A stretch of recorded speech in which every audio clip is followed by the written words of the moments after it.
Hello friends, welcome to the channel. So आज हम करने वाले हैं एक बहुत ही इंटरेस्टिंग सा chapter and that is from the diary of a young girl. Now before starting with this chapter, let me give you a quick introduction about this chapter to you all. Now when we will be starting with this chapter, this is basically, I could not say it as an autobiography because जिसने इसको लिखा था उसने इसको इस purpose से नहीं बनाया था कि मैं इसको पब्लिश करूँगी ना। When we are publishing something, हमारा लैंग्वेज बहुत ही सभ्य होता है, हम कह सकते हैं उसको बहुत सिविलाइज्ड होता है एंड उसमें हम वही चीज़ें लिखते हैं जो कि ऐसा नहीं है कि हमारी कोई बहुत टॉप सीक्रेट है। नॉर्मल थिंग्स हम लिखते हैं या we tell everybody about ourselves, we tell about ourselves the positive sides. हम अपने बारे में अपनी पॉजिटिव साइड्स बताते हैं। हम बताते हैं कि हम कैसे हैं, हम क्या हैं, हम क्या करना चाहते हैं, दैट्स ऑल। बट ये जो from the diary of Anne Frank, ये जो चैप्टर है, ये एक बहुत ही famous book from the diary of a young girl से लिया गया है। और from the diary of the young girl, ये जो पूरी बुक है, इस बुक में डिफरेंट डिफरेंट चैप्टर्स हैं और वो जिस पर्सन ने पब्लिश किया उसने इसको बिल्कुल भी टू पब्लिश नहीं लिखा था, बिल्कुल भी इसको पब्लिसाइज करने के मुद्दे से या ये नहीं चाहता था वो पर्सन कि मैं इस चीज़ को दूसरों को बताऊं, बल्कि ये तो on the contrary this was a secret diary of Anne Frank, जो हमारी इस चैप्टर की ऑथर है। But what happened after her death, उनकी डेथ के बाद, अब उनकी डेथ कैसे हुई इसके बारे में बताऊंगी। After her death, her father Otto Frank, he publicized this book, he published this book, and that book was a diary basically, in which Anne Frank used to write everything that was there in her heart, that was there in her mind, that was happening with her, that she was feeling, है ना। And इनकी death कैसे होती है? इनकी death होती है because ये जूविश थी। तो जूविश होने की वजह से ये जिस टाइम पर इनका बर्थ हुआ था उस समय पर नाजिज्म वहाँ पे आ गया था रूल में। तो नाजिज्म जब रूल में आया तो जूविश लोगों का तो होलोकास्ट होना शुरू कर दिया गया था, यानी मास किलिंग शुरू हो गई थी। तो यहाँ पर हुआ क्या कि ये अपनी फैमिली के साथ, एनी फ्रैंक अपनी फैमिली के साथ बचती जाती हैं, छुपती जाती हैं, लेकिन आफ्टर 2 years इनकी डेथ हो जाती है। इनको कंसंट्रेशन कैंप्स में डाल दिया जाता है और ये मर जाती है। अब यहाँ पे एक बहुत ही अच्छी बात आती है, एक बहुत ही इम्पोर्टेंट बात आती है जानने को, कि आज हम बहुत सारी न्यूज़ देखते हैं, न्यूज़पेपर्स में, न्यूज़ चैनल्स पे हम देखते हैं, सुनते हैं, रेडियोस में सुनते हैं, बट वो सभी जो हम न्यूज़ सुन रहे हैं, पढ़ रहे हैं, वो कहीं ना कहीं बैलेंस नहीं होती है, वो कहीं ना कहीं पार्शियल होती है। लेकिन जो इन्होंने लिखा था एने फ्रैंक ने, 2 रीज़न से ये बिल्कुल नेचुरल होगा, बिल्कुल ऑनेस्ट अकाउंट है ये उस समय जर्मन में जो चल रहा था। क्यों? जो एने फ्रैंक ने लिखा बिल्कुल ऑनेस्ट अकाउंट है। एक तो इन्होंने ये सोच के नहीं लिखा था कि मुझे लोगों को सुनाना है। Now if I talk about my natural, my inbuilt behavior of speaking, my talking, वो डिफरेंट होगा। जब मैं 10 लोगों के साथ या 100 लोगों के साथ बैठी होंगी तो मैं जिस तरह से बोलूँगी, जिस लैंग्वेज को यूज़ करूँगी, वो बहुत सिविलाइज्ड होगी। लेकिन अपने फ्रेंड्स के साथ हम थोड़ा मस्ती में या थोड़ा सा हम अब्यूसिव होकर बातें कर लेते हैं। तो वैसे ही इन्होंने जो कुछ भी लिखा था वो बिल्कुल भी इस पॉइंट ऑफ व्यू से नहीं लिखा था कि मैं इस चीज़ को पब्लिश करूँगी। रादर उन्होंने ये लिखा था क्योंकि वो ऐसा कहती थी कि उनका कोई फ्रेंड नहीं है, तो एज अ फ्रेंड वो डायरी में लिखती रहती थी। उनका ये कहना था कि paper has more patience than the human beings. अब मेरे से अगर कोई मेरी सिस्टर है या अगर कोई मेरी फ्रेंड है, वो भी मुझसे बात कर रही है, तो मैं कहूँगी अच्छा ठीक है, बस बस अब मुझे मेरे काम करना है, अब तुम अपनी बातें कल करना है या कुछ देर बाद करना है ना। तो जो दूसरा वाला पर्सन है वो मुझे जो बातें बताएगा वो थोड़ी शॉर्ट करके बताएगा, लेकिन when you are writing there in a diary or in a paper, on a paper, then paper आपको चुप नहीं करेगा या पेपर आपको रोकेगा टोकेगा नहीं, पेपर आपको जज नहीं करेगा। So you are free to speak, you are free to write whatever you want to write there on that paper. So कहते हैं paper is the biggest, you can say paper is the best friend, you can say उनके हिसाब से कि paper जो है सबसे अच्छा दोस्त होता है, क्योंकि और सबसे अच्छा लिसनर होता है, क्योंकि जो भी आप उसमें लिख रहे हो वो बहुत ध्यान से उसको सुनता रहता है, बिल्कुल भी वो बीच में आपका जजमेंट नहीं करता है कि तुम ये क्या कह रहे हो या चुप हो जाओ या ना फलाना। नाउ द इम्पोर्टेंट थिंग हम कि ये चीज़ इतनी नेचुरल क्यों है, जो जर्मन का सारा सिनेरियो है वो एन फ्रैंक की डायरी पढ़ने से बहुत अच्छा क्लियर होता है। ऐसा क्यों है? क्योंकि पहली बात तो मैंने बताया थी कि एन फ्रैंक ने इसको बहुत इंडिपेंडेंटली रखा था, उसमें अपने सारे टॉप सीक्रेट्स भी उन्होंने शेयर किए थे, क्योंकि वो उनकी डायरी थी। और वी डोंट नो फ्यूचर में हमारे साथ क्या होगा। अगर आज कोई डायरी लिखता है तो उन्होंने भी ये सोच के नहीं लिखा होगा कि 2 साल बाद तो उनकी डेथ ही हो जानी है और ये डायरी सबको मिल जानी है, या ये डायरी इतनी मशहूर हो जानी है। तो वो तो अपने पर्सनल चीज़ के तौर पे उसमें लिखती रहती थी। दूसरी चीज़ ये कि this was the account written by a teenager.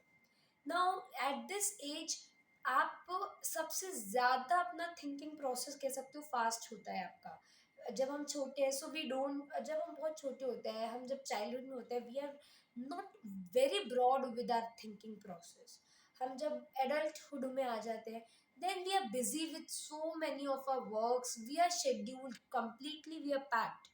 But at this point between 13 to 17, एक तो आपका थिंकिंग जो है बहुत ब्रॉड होता है ना, बहुत ही आपका ब्रॉड थिंकिंग चलता है। और दूसरा चीज, आप टाइम निकाल पाते हो अपने कामों के लिए। अगर आपको शौक है आर्ट का तो आप आर्ट के लिए टाइम निकाल पाओगे। इस एज में आप अपने जो भी पैशंस हैं उनको पूरा कर पाओ, अपने टैलेंट्स को पूरा कर पाते हो। आप जिस चीज़ को लेके पैशनेट हो आप उसको अपना उसमें अपनी एक अच्छी कमांड ला पाते हो। चाइल्डहुड में आपने देखा होगा, आप जो ड्राइंग करते थे बड़े बोरिंग बेकार करते थे, बट एट दिस एज जब आप ड्राइंग करते हो तो एक परफेक्ट आर्टिस्ट जैसे कर सकता है ना, आप वैसे कर पाते हो अगर आप इंटरेस्टेड हो तो, है ना। लाइक दैट ओनली कि ये टीनेज से थी। सो एट दिस एज वो बहुत ब्रॉड सेंस में सोच पाती थी, उनका थिंकिंग प्रोसेस बहुत ही ज़्यादा फास्ट और बहुत क्यूरियस था to learn more things as well. उनका ऐसा दिमाग था उस समय पे। तो जब वो इस डायरी को लिखती है तो उसमें अपने सारे थॉट्स वो शेयर करती है कि ऐसा हमारी सोसाइटी के बारे में वो बताती है कि हमारी ऐसी सोसाइटी है, उसके इट्स एंड बट्स वो बताती है। तो बहुत ही सुंदर तरह से वो डायरी लिखती है। और ये डायरी एक म्यूजियम में एकदम सज के रखी हुई है। और आप इसको अगर पढ़ना चाहते हो तो there are various movies, even I didn't have seen any movie at present, अभी तक मैंने देखी नहीं है, क्योंकि मुझे ऐसा कुछ बहुत ज़्यादा लगता नहीं है कि मूवी देखने से और मज़ा आएगा, आपको इंटरेस्ट बढ़ेगा चैप्टर में। लेकिन ठीक है, अगर आपको एन फ्रैंक के बारे में जानना है तो यूट्यूब में जाओ, हज़ारों तो वीडियोस उनके बारे में मिल जाएंगे, है ना। एनिमेटेड भी मिल जाएंगे अनडाउटेडली। और आप अगर एन फ्रैंक की पूरी डायरी पढ़ना चाहते हो तो आप मार्केट से परचेज भी कर सकते हो, है ना। तो अब मैं शुरू कर रही हूँ इस चैप्टर को। Now introduction. This is a story of a young girl named Anne Frank. Now this story is about Anne Frank. The story is based on her diary. So Anne Frank used to write there in her diary all about her experiences. But what happened after her death? This diary was published. Anne is a Jewish girl. So Anne Frank एक Jewish girl थी who has to go into hiding during World War to avoid the Nazis.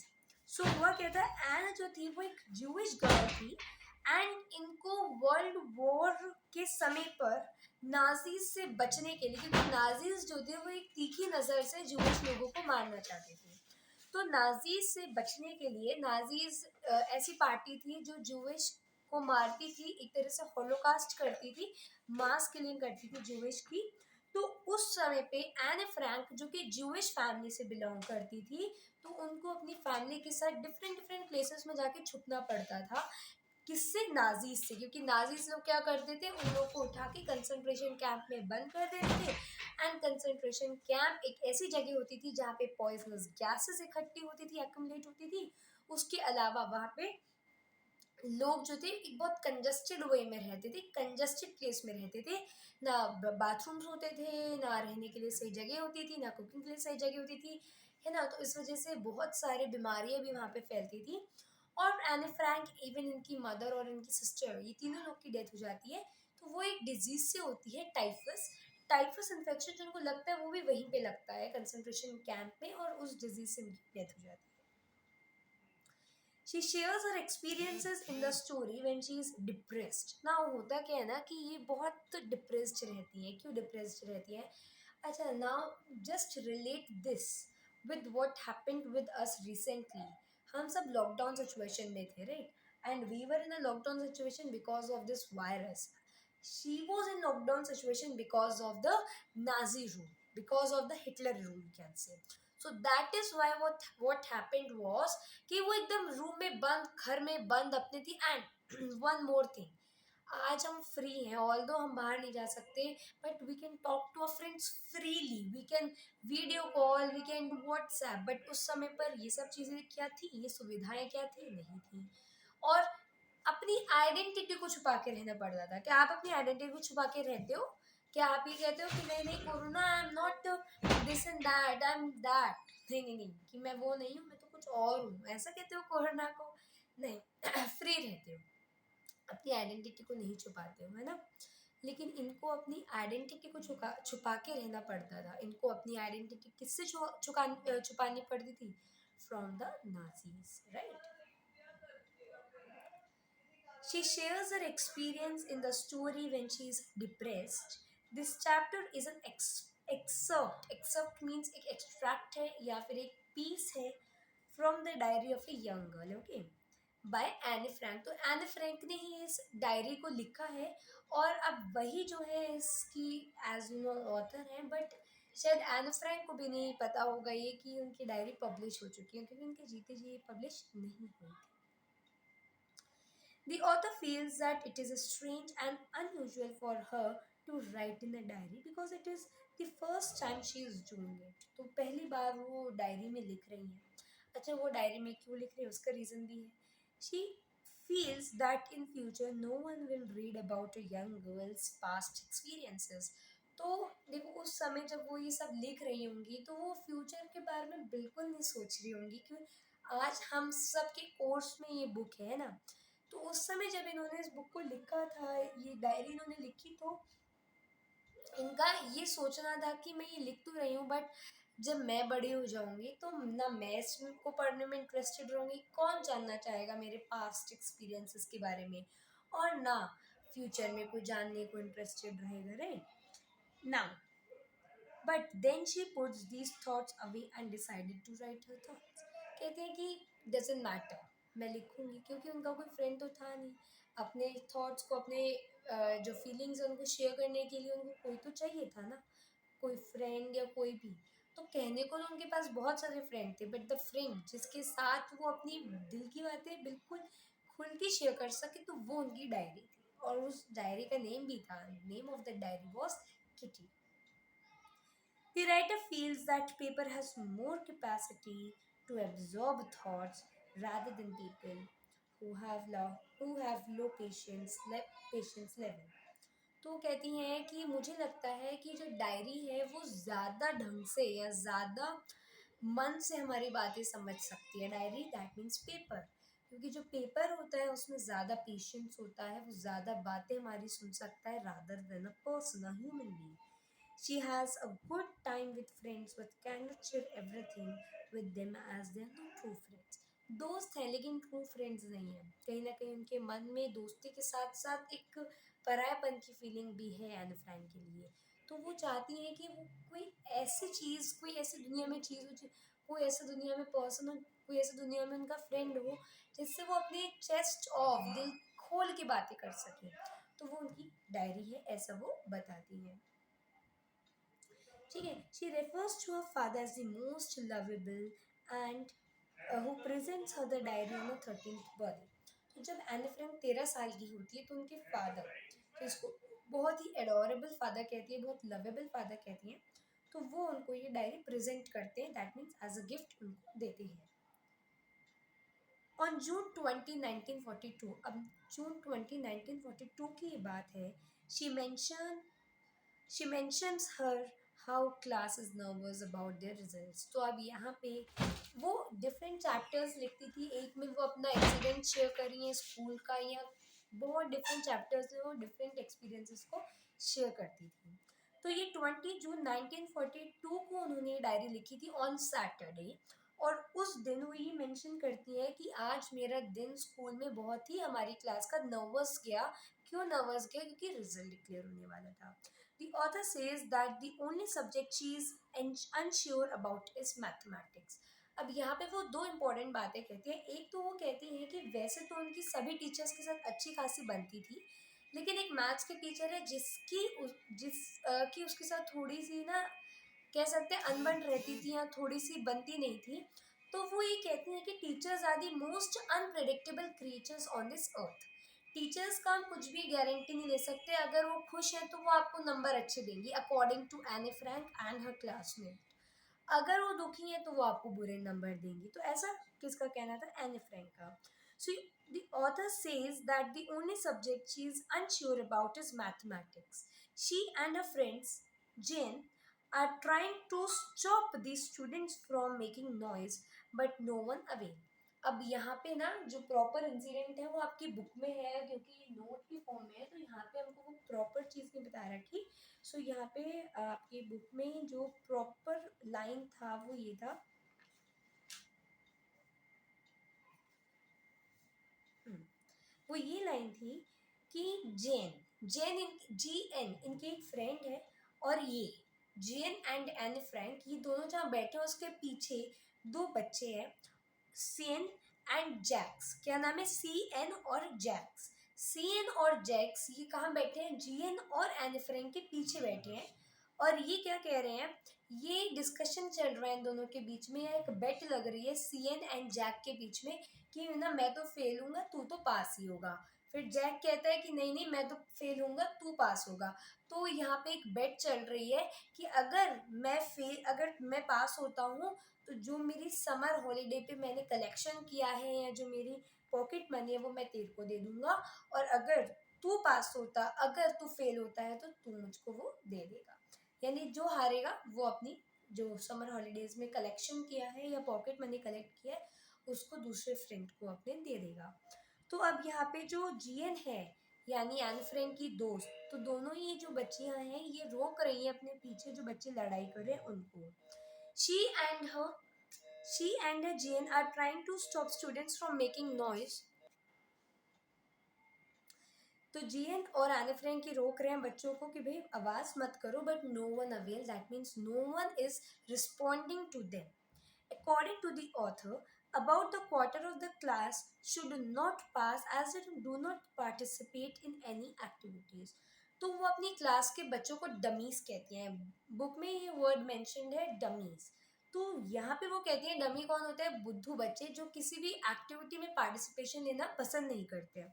तो 1/4 यानी quarter of the class जो उनकी है वो क्या है? वो डमी है। ठीक है, तो उन सबको फेल हो जाना चाहिए। Anna recalls how maths professors constantly irritated by her talkativeness. तो एन फ्रैंक यहाँ पे एक इंसिडेंट मेंशन करती हैं अपना, कि वैसे वो सभी सब्जेक्ट्स में अच्छी थी, वो ये नहीं कहती हैं, वो ये कहती है सभी सब्जेक्ट्स में उनके टीचर से अच्छी पटरी खाती थी, अच्छी बनती थी। लेकिन मैथमेटिक्स के टीचर मिस्टर कीजिंग ये बहुत ही ज़्यादा इरिटेट हो चुके थे एन फ्रैंक से। वाई? क्योंकि एन फ्रैंक एक बहुत टॉकेटिव बच्ची थी और उसे शायद मैथ्स में इतना इंटरेस्ट नहीं होगा, तो वो मैथ्स में बहुत ही ज़्यादा बोलती जाती थी। While talking in his class, he gives her extra homework as punishment. तो अब इसको एक्स्ट्रा होमवर्क मिलता था, किसको? एन फ्रैंक को, as a punishment. The first punishment is to write an essay on chatterbox. अब यहाँ पे मिस्टर कीजिंग उन्हें होमवर्क देते हैं कि you have to write an essay on chatterbox. Chatterbox यानी कि जो नॉन स्टॉप बोलते जाते हैं, which the author thinks as weird. तो वो ऑथर यानी कि एन फ्रैंक ये सोचती है कि मैं चैटर बॉक्स में कैसे कुछ लिखूंगी, तो बहुत वियर्ड टॉपिक है, इस पर तो मेरे दिमाग में ज़्यादा थॉट्स नहीं आ रही हैं। But she imagines about the topic, so she is a broad thinker. ठीक है। तो वो बहुत ही ब्रॉड थिंकर हैं और वो इस टॉपिक पे 3 पन्ने लिख देती हैं. So she imagines about the topic and decides to present concrete arguments in supporting of talking. तो कहती हैं कि मैंने 3 पन्ने लिखे, यहाँ पे मेंशन नहीं है कितने लिखे बट बहुत सारा वो लिखती हैं. एंड वो कहती है कि ये सब जो मैंने लिखा था ये बिल्कुल भी एज अ पनिशमेंट या एज अ रिग्रेट नहीं लिखा था. मैंने यहाँ पे अगेन सपोर्ट किया था टॉकेटिवनेस को. टॉकेटिवनेस यानी कि बोलने की आदत को सपोर्ट किया था, क्योंकि ये एक इनहेरिटेड ट्रेट है किसी भी बच्चे का जो वो अपने पेरेंट्स से लेता है. तो कहती हैं कि मैं ज़्यादा इसलिए बोलती हूँ क्योंकि मेरी मम्मी भी कुछ इतना ही बोलती हैं. She writes that she will try to better herself but cannot eliminate talking completely, कि वो बोलने की आदत को कम्प्लीटली कभी ख़त्म नहीं कर सकती हैं. The professor find it amusing, बहुत फनी लगता है ये प्रोफेसर को. But a lots another topic after she did not change her nature. तो वो तो सुधरती नहीं है ना. तो उसको और प्रोफेसर टॉपिक्स देते हैं कि तुम इन बारे में भी लिखो. अब उसको सेकंड टॉपिक मिलता है an incorrigible chatterbox. Incorrigible chatterbox यानी कि जो बेधड़क बोलता जाता हो, जो कभी भी रुकता ना हो.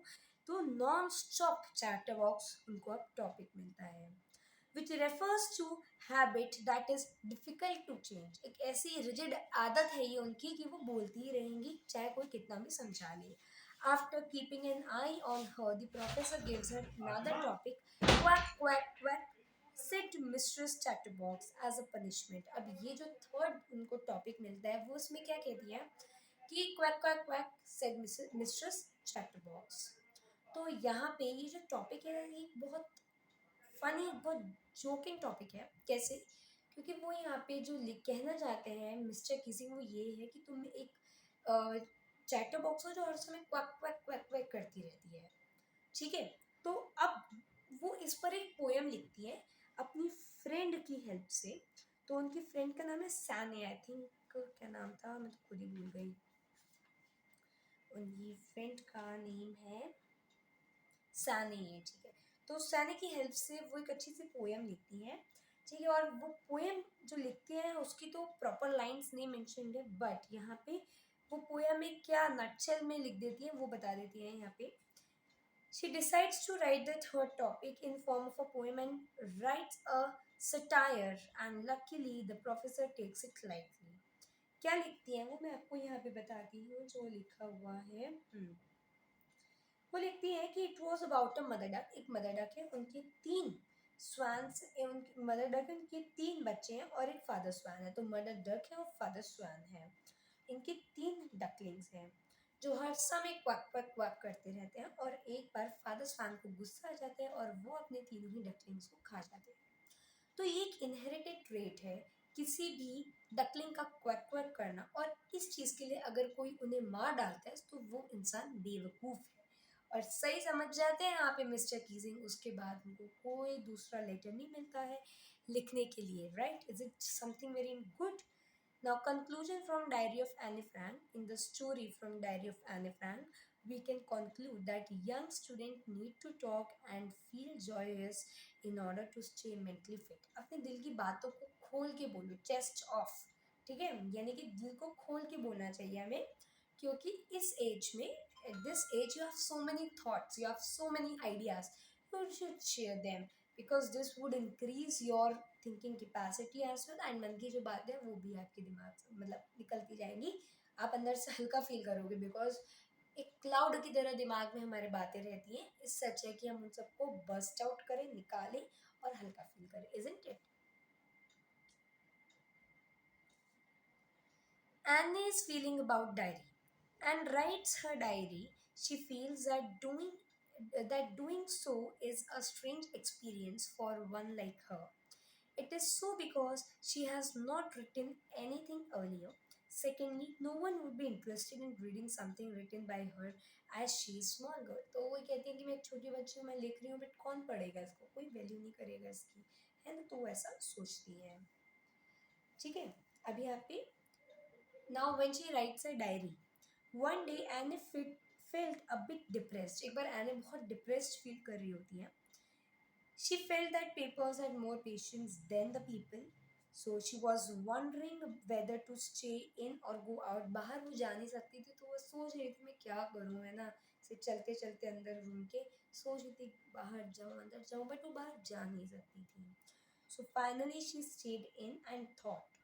She felt that she won't let anyone read her diary unless she found a real friend. She wrote it. ठीक है. सो यही था आपका माइंड मैप. मैं आपको बता देती हूँ. Anna lived in Holland after Hitler invaded.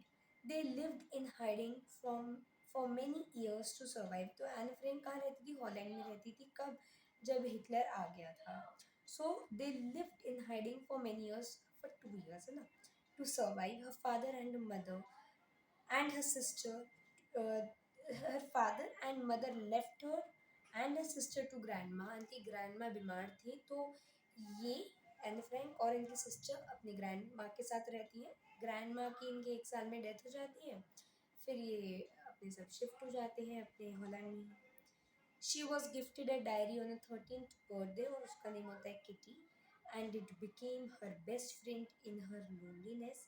She wrote every problem and happiness in her diary. She was lovable for every teacher except Mr. Keesing, who taught maths. Mr. Keesing got annoyed with the talkative nature, so he punished her by giving her extra homework many times. So बहुत बार mister Keesing ने उनको homework दिया, हमने ऐसा देखा. He asked her to write an essay on the topic a chatterbox as punishment. Then she wrote the essay in verse. In verse means in a poetic form. On topic quack quack quack, said Mistress Chatterbox, which humiliated Mr. Keesing. तो वो एक आखिरकार होता क्या है कि mister Keesing का इसमें मजाक बन जाता है जब वो जिस तरह से वो लिखती हैं. He allowed her to talk and relieved her from any extra homework. तो यानी फिर उसके बाद कोई होमवर्क नहीं मिलता एंड वो फिर खूब खुशी खुशी से बोलती थी. सो यहाँ पे जो मैंने वीडियो बनाया था it was basically to clear the to clear everything related to this chapter. Next class, I will be coming with line by line explanation of this chapter. Okay, so thank you.